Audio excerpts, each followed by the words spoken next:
Баршаңызға сәлем. Бүгін сіздерге қаймақты соустағы тауық етінің рецебімен бөлісетін боламын. Керекті ингредиенттерді төменде жазып өтемін. Алдымен пиязды кубиктеп турап аламыз. Табаға майымызды қыздырып, үстінен пиязды салып араластырамыз. Тауықтың сүбе етін кубиктеп турап аламыз.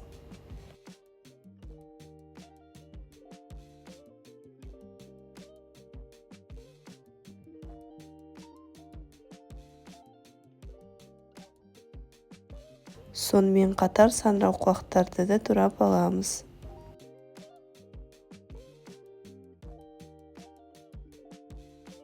Қуырған пияз үстіне етімізді саламыз.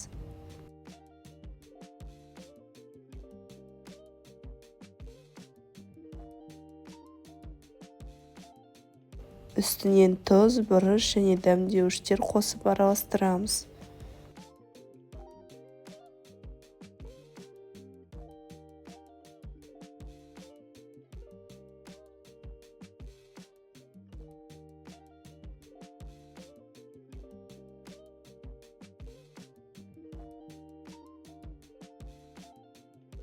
Он 15 минуттай қуырып аламыз.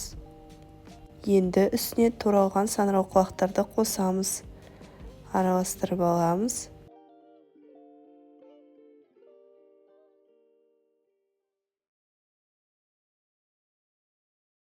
Астын баяулатып 10 минут бұқтырып аламыз.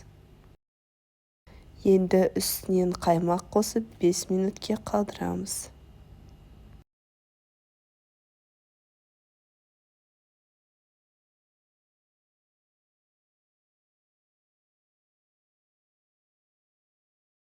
Жасалу жолы өте оңай, қаймақты соустағы тауық еті дайын.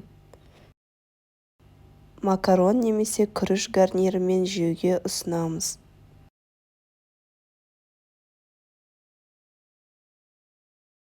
Үстінен ірімшік сеуіп шығамыз. Бізге аз болсын. Сіздерге де жасап көруге кеңес беремін. Видеоны аса лайк басып, каналыма тіркеліп қойыңыз.